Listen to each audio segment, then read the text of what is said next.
is it only one of those?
Picked up 15.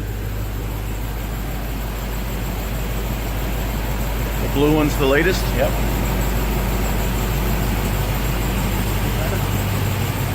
Should see if I should back it up, because that's what it's recording.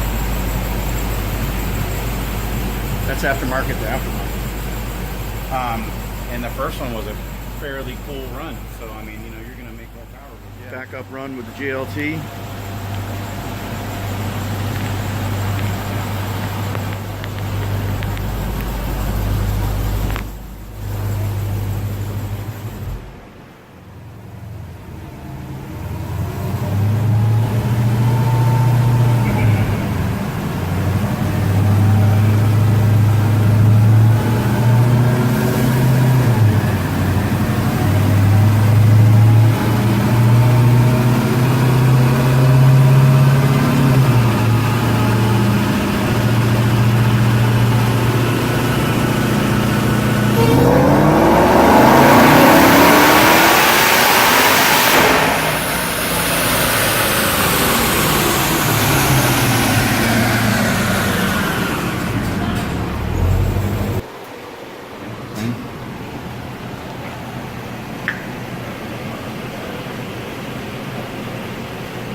That's a lot of back-to-back runs, and I could still make more power. All right, let's break down the results.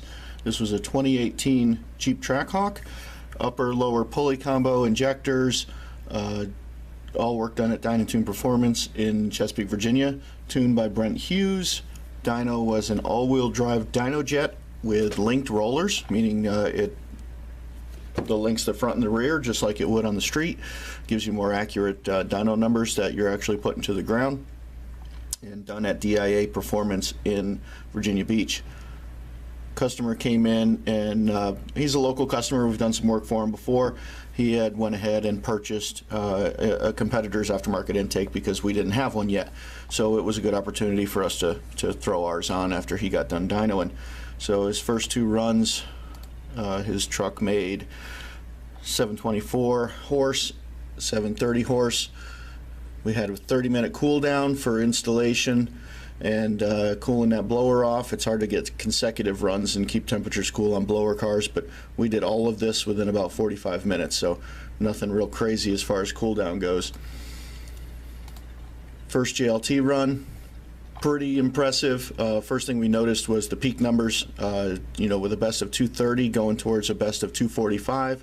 But as we analyzed that, the RPMs stopped on the original two runs at 61.5 100 RPMs, and he brought out to 63 RPMs. So 150, 200 RPMs. If the first two runs were brought out, those peak numbers would be higher. So just we want to compare apples to apples. And the final JLT run as a backup, you know, made similar gains. You can see obviously as these trucks heat soak, power comes down. So let's break this down. Let's take out the best JLT and let's keep the best aftermarket. That's going to be the first run when it was stone cold. So here we have the best previous run with the customer's intake, and then we have the best run with the JLT. The JLT is the red run, and you can see down here as we move this cursor along, we've got 487 horsepower to 498 horsepower. Right here, you're talking that's 11 horsepower, and 652 to 668 in torque. So you're looking at 16 foot-pounds of torque. Same thing here, 502, 515, 13 horse. Let's try up here. We've got 37, actually 629 and 637, 8 horsepower and 9 foot-pounds of torque. Up here, it's hard to read these numbers, but you're looking at 714 to 722, 8 horsepower, and we've got, the torque's hard to read here, 632 to 638. But you can see the worst of the JLT with the heat shield versus the best with no heat shield.